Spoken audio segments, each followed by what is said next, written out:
having me, and thank you all for coming. How many of you live in the Hudson Valley? Oh, everybody, great. Hi, Angela. And how many of you know that you are living on the bootleg trail from Canada to New York City? Okay, so some of you do. Well, I had no idea. I thought bootleggers were in Kentucky or West Virginia, and speakeasies were in Chicago or New York City. I had no idea this area had, like many in the country, were centers of bootlegging. And I only found out when I was doing research on a book about my father, Nate Rubin, who was a lawyer in Poughkeepsie for almost 60 years. He never talked about bootleggers, but in his scrapbook, I found a case where he was investigating the Dutchess County Sheriff's Office for corruption in 1939. And at that time, the federal government was also investigating the sheriff's office for corruption having to do with bootleggers. So the feds asked my dad to hold off on his investigation. So that's the first inkling I knew about bootlegging. So what do? We'll learn more about it. People don't write books saying my dad was a bootlegger, you know. So how do you find out about it? So I went to the library, to the microfiche for all the 1920s and 30s. And the only things I could find were about police raids on places like Charlie Coba's chicken coop, where they found bootleg liquor. So it was only on talk about raids that I found much written. But I put together a little talk, and the library was doing the big read on the Great Gatsby. Gatsby, of course, was a bootlegger.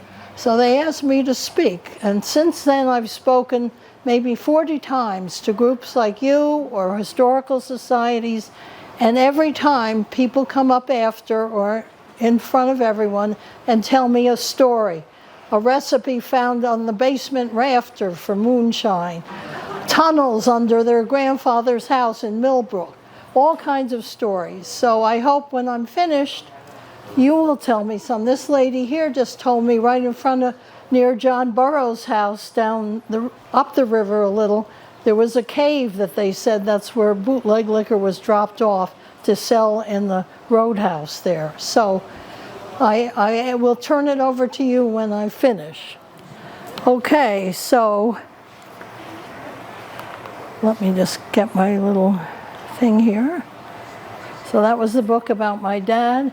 Since then, I wrote a book, and that I'll be selling after, that has some of what I'm talking about, and that uses the map that's there, which was a map done by local artist Thomas Barrett about Poughkeepsie in 1931, and it shows all the speakeasies up and down Main Street and Market Street, including several across the street from the courthouse, where the judges would go after they sentenced people to jail for selling bootleg. Okay, so what was Prohibition? It was an 18th Amendment to the U.S. Constitution, and it was passed in 1919 to take effect in 1920. And it prohibited the manufacture, transport, and sale of all intoxicating drinks. What did it not prohibit? Drinking. So if you could find them, you could drink them and not be arrested, but you couldn't sell them, make them, or transport them. And the impetus came for years from a lot of women's groups who were tired of seeing their husbands' paychecks go to the local bar. So the Anti-Saloon League, there was a group called the Women's Temperance Union that had chapters in every town in Dutchess County, churches, employers who wanted sober workers, and it's the only amendment to the Constitution that was ever repealed 13 years later, and we'll see why.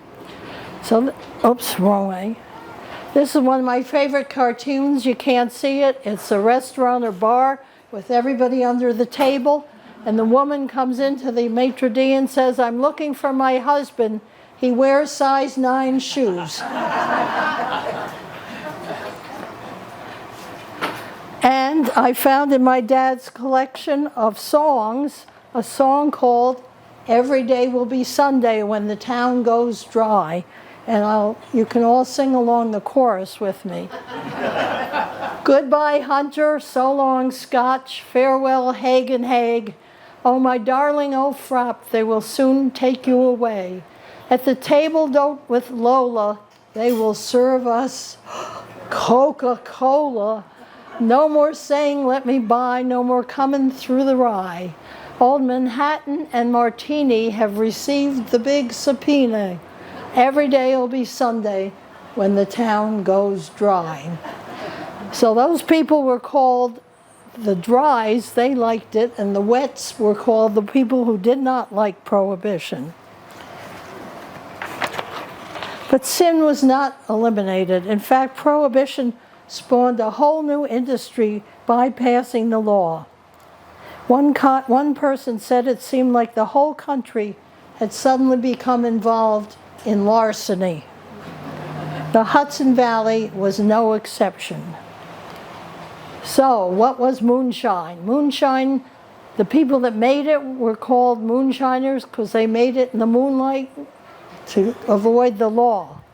The other names for moonshine were White Lightning, Mountain Dew, Hooch, Kickapoo Joy Juice, and Panther's Breath. I'm sure there were a lot others. Now, what do you think people in the Hudson Valley made moonshine from? What? What do we have here? Apples, applejack, hard cider, grapes, wine, corn, bourbon. We had rye, barley. We had everything to make liquor, and a lot of the farmers did. This was the Depression, and a lot of them survived the Depression by making moonshine. So the bootleggers the term came from lawbreakers who hid bottles in their boots years ago. Here's another cartoon. I could never vote for somebody who's never had to make his own liquor. So, as I said, the moonshine was made of all these things. The way they made it, there's a process. They use fermentation and distillation in stills. A still could be anything from an old bathtub to an old vat. And here's seizing a still. Unfortunately, some of those stills were lined with lead, and people who drank from there often became blind or even died. Remember the song Mountain Dew? Did you know that was about moonshine? They call it that old Mountain Dew, and them that refuse it are few. I'll hush up my mug if you'll fill up my jug with that good old Mountain Dew. One joke of the time said, my Uncle Henry is allergic to moonshine. Whenever he drinks it, he breaks out in handcuffs. So stills to make illegal alcohol operated in farms, restaurants, and homes all over the Hudson Valley. And raids in Dutchess County by local, state, and federal officials were common and were also based on tips from the New York Civic League.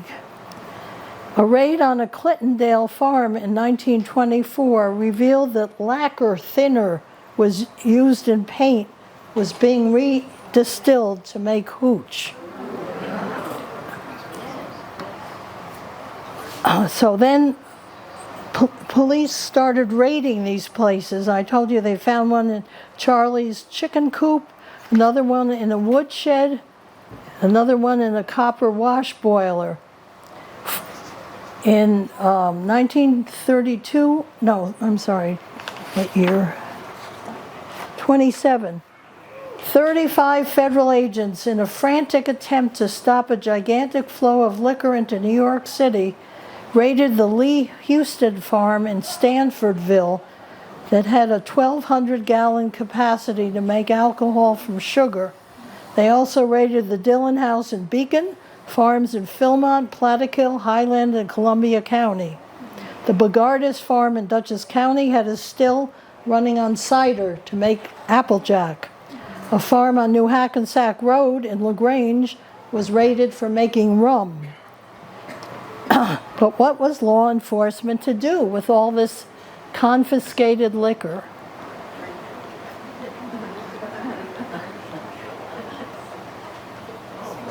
This is what they did. Down in the sewer. Dutchess County sheriffs spilled 1,100 gallons of confiscated bootleg Applejack and wine into the sewer in front of the courthouse in October 1926 to the accompaniment of dirges sung while they worked. One deputy commented, if the liquor tasted anything like it smelled, it was fit only for the sewer. Another disposal of 1,000 gallons of Applejack in the courthouse basement. Prisoners in the county jail, which was at that time on the top floor of the courthouse, tilted their noses as the liquor fumes drifted up and called out their orders to the deputy sheriffs down below. Okay, so that's how they disposed of it. We taught how they made it, they disposed of it. How did they distribute all this liquor? Everywhere, anywhere you could think of. In the false bottoms of fishing boats, in the washrooms of trains, underneath straw and horse wagons, in the so-called tanker cars whose back seats and trucks were converted to single tanks which could hold up to 250 gallons of moonshine. Small airplanes, and my favorite story, even in mail trucks. When some mail carriers saw the flags on the mailboxes were up, they knew the owner wanted another batch of liquor and the money was inside the box. When one carrier was stopped by a U.S. Marshal, he said, "You can't stop the U.S. mail." Most of the lucrative business at the Red Oaks Mill Airport, which is now the Dutchess County Airport, was the repair of bootleggers' planes, which experienced much wear from the frequent trips across the Canadian border. A Newburgh man admitted to filling oil tanks on his tank farm in Poughkeepsie with bootleg liquor. He served a year in the Allenwood Penitentiary. People talked about my bootlegger the way they talk about my doctor or my barber. Everybody had a bootlegger. Some of the early NASCAR racers in the South gained their skills at moonshine transporters, driving like daredevils on mountain roads to avoid the government agents. Okay, so we talk about delivery. So where was it sold? Again, everywhere. Speakeasies were called speakeasies because you had to speak a password to get in. Homes, basements, or back of stores, anywhere. A lot of the mom and pop stores on Main Street in Poughkeepsie would sell bootleg liquor under the counter or at the back door. And I mentioned that map shows where all the speakeasies were, and one was right across from the courthouse. Where River Station now stands, you all know that restaurant? Right near it, not too far across the river. In Poughkeepsie, the saloon was downstairs, a bordello upstairs.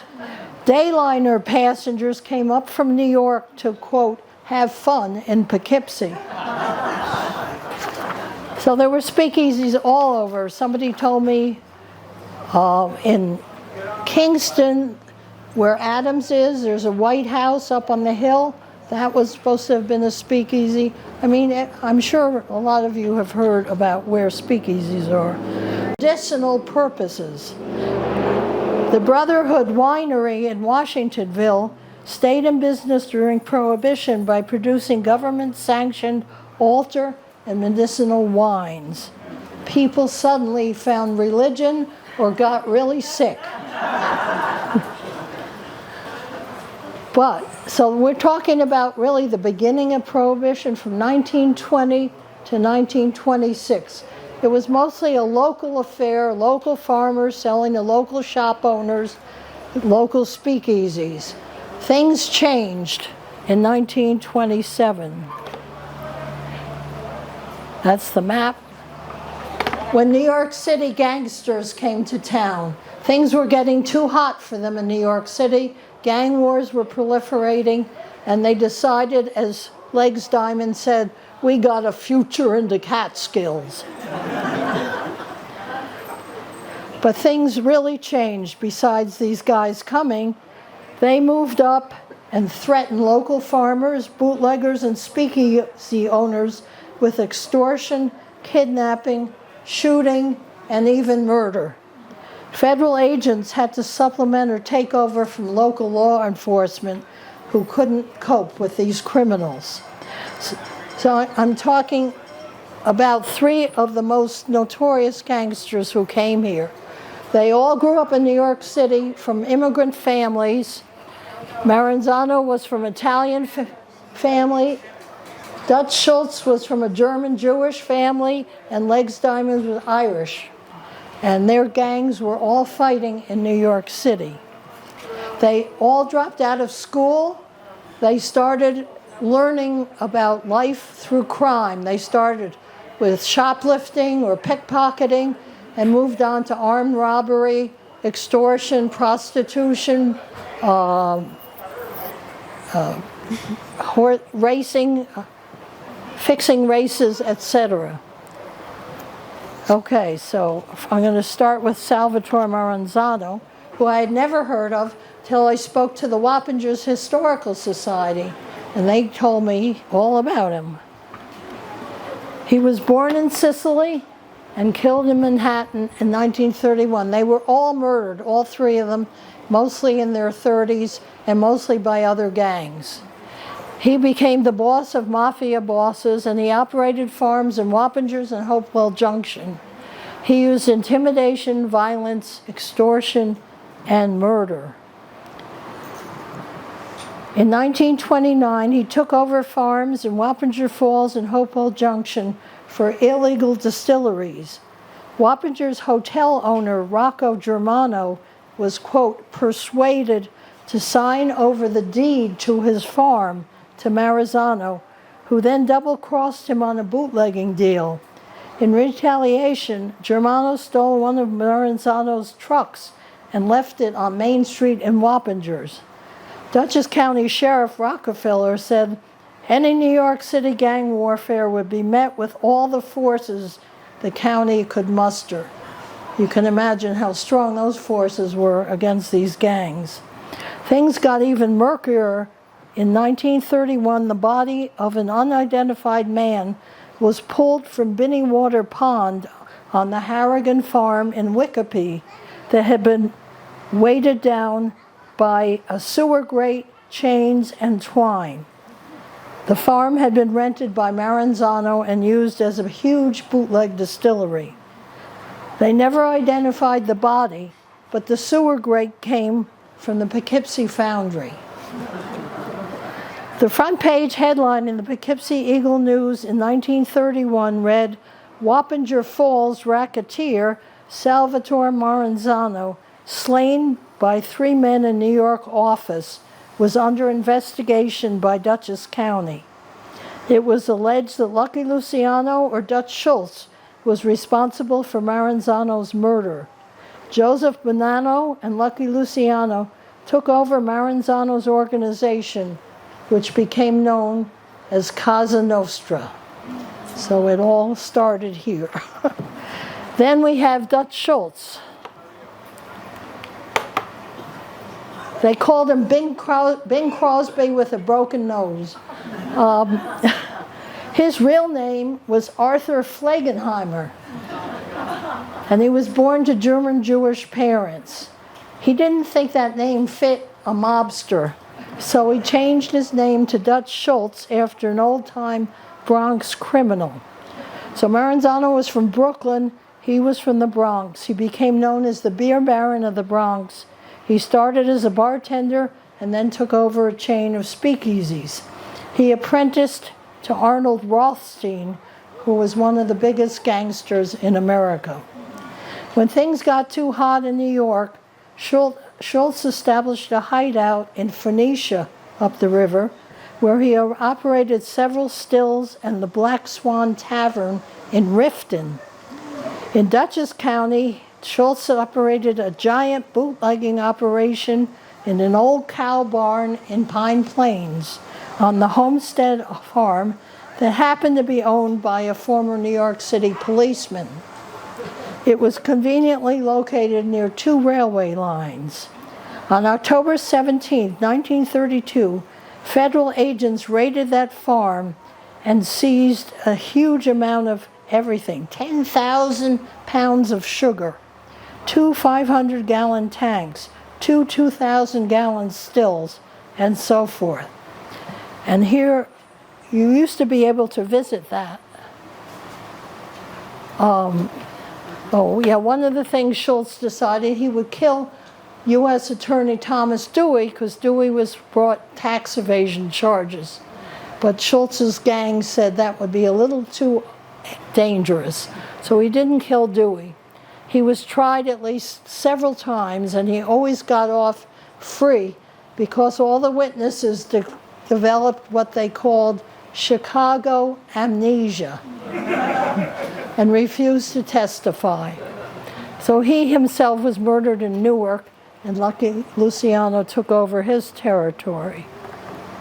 So these are the bunkers that are on Ryan Farm in Pine Plains. This was a tunnel that went to some of his bootlegging operation. And I actually spoke out there. A couple of people bought the place, and we're hoping to start a legal distillery there. That's where I got this shirt, Dutch Spirits, and the motto is, drink with conviction.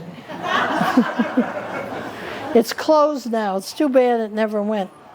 But the other thing to know about Dutch Schultz is he is rumored to have been buried anywhere from $7 to $50 million in a tin trunk somewhere near Phoenicia, or maybe it was near Pine Plains. Many treasure hunters have looked for that trunk, but nobody has yet found it. Okay, and our third notorious guy is Legs Diamond. His nickname came from how quickly he could run from the law or his prowess as a dancer. He was a real ladies' man. He hid out up here in the Catskills with both his mistress and his wife all together. So he was the leader of an Irish-American gang. And when the violence in New York got too great, he was actually shot 4 times and survived. He fled upstate in 1928. William Kennedy, the author, has a famous book called Legs, about Legs Diamond, and he was killed in Albany. I love this story. Diamond took over the Barman Brewery in Kingston and distributed beer in Albany and New York.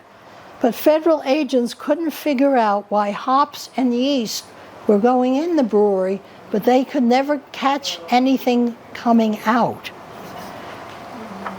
It wasn't until they did a big raid, that they found the brewery ran rubber hoses through the Kingston sewer lines to warehouses a half-mile away where it was bottled and trucked.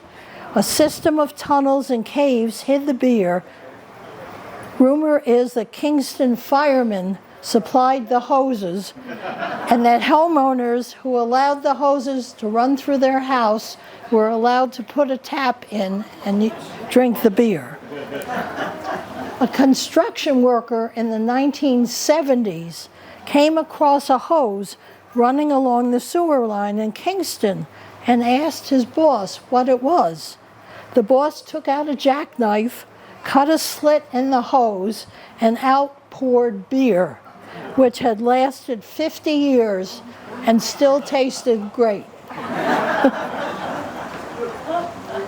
Since Diamond's territory was Albany South and Schultz's Manhattan North, people in Kingston sometimes got caught in turf disputes between the two gangs. One man told me his grandfather was shot by one of Schultz's men for being part of the Diamond gang, and he carried that bullet in his body the rest of his long life.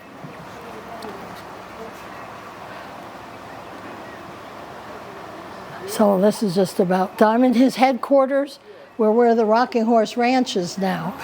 It was called the Shady Lawn Hotel. And this tavern still exists. It's on just off 9W when you go over the Newburgh Beacon Bridge. It's called North Plank Tavern. When current owner Tom Costa bought the tavern in 1978, he discovered a trapdoor in the kitchen that led to a mash pit and bottles of bootleg, Applejack, and gin. The gin was made in a bathtub on the 3rd floor and mixed with real Gordon's gin in Gordon's bottles with Gordon's labels. The Gordon Company soon changed their bottles to make them harder for bootleggers to copy. On the 1st floor of the tavern was a speakeasy. The 2nd floor had slot machines that were fixed to never give you a jackpot, card tables, and on the 3rd floor, the gin operation and a brothel. Costa also found guns hidden in the rafters. So that's still operating, that tavern. Shortly after he was acquitted of kidnapping in a second trial at Troy, Legs Diamond was shot dead at his boarding house in Albany. No one is sure who pulled the trigger, the police, political bosses, or rival gangsters. It was these New York gangsters who paid Dutchess County farmers to make and store whiskey. They had signals to warn of impending raids. They would say, "Get the cows out," if the raid was going to be on a farm in Bengal, or "Get the sheep out," if it was to be in Rhinebeck. The Stanford Town Justice selected the sites for the stills, and the head of the Dutchess County Jail received bribes from the gangsters to look the other way. That was the investigation that my dad was involved with. They implicated, the U.S. attorney accused 31 defendants of conducting vast moonshine still operations in Dutchess County and of defrauding the government of more than $2.5 million in liquor taxes. At least 3 of those defendants were connected with the sheriff's office, including the head of the jail. But during the late 1920s, many people saw that Prohibition was not working and called for its repeal. The minister of the First Baptist Church said if the 18th Amendment were repealed, it would be, quote, "after we renounced the Declaration of Independence, the Constitution, and asked Great Britain to take us back as a colony." Ending Prohibition became a major political issue in the presidential election of 1932. Roosevelt waffled on the subject and didn't want to take a stand either way, but Al Smith, who was a famous drinker, said he would walk out of the Democratic Convention unless Roosevelt came out for repeal of Prohibition. So he did. At the last minute, he came out against Prohibition and made its repeal a major campaign promise, and this was the license plates they gave out. And one of the first things he did, everybody thought one of the first things Roosevelt did was to save the banks. No, he passed a Wine and Beer Act, which allowed wine and beer to be made immediately before the repeal petition made the round of the states. And it put a lot of breweries and wineries back in business and made people very happy, as you'll see. This was in Poughkeepsie. This is Uncle Sam on the Mid-Hudson Bridge saying maybe they'll just observe the rules of the road. This is people in a New York bar celebrating the end of Prohibition. So what did it accomplish? It actually increased the demand for liquor than before. Women who would never think of going to a bar loved going to speakeasies and pretending to be illicit.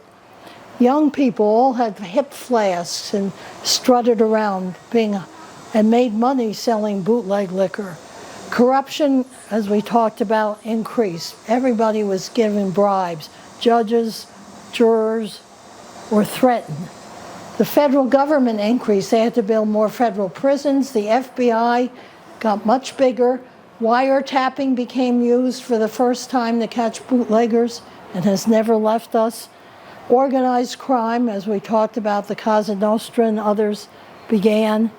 Tax revenue went down, so the government had to tax other things beside liquor to make up for the lost revenue, which was hard during the Depression. And civil liberties were also hurt because a lot of the people picked up were poor people, immigrants, and minorities. So that's it.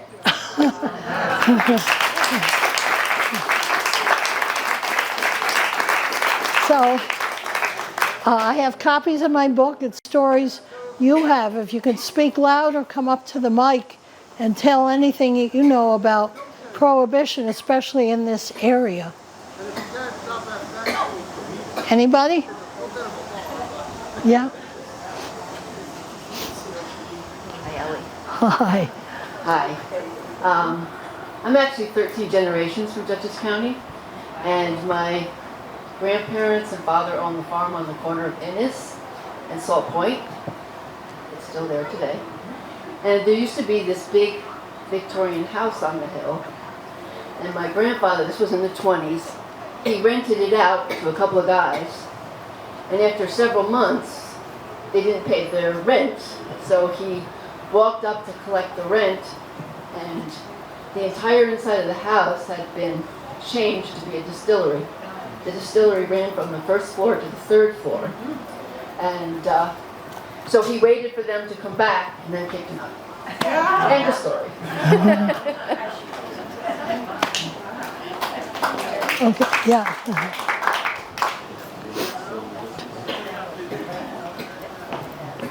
Hello, my name is Diane, and in my younger years I ran kayak groups, Kingston Paddle Pals, and I was on the leadership team of Hudson Valley and beyond Kayak Meetup. So I live right above the George Beer Beach, and I started paddling south one day.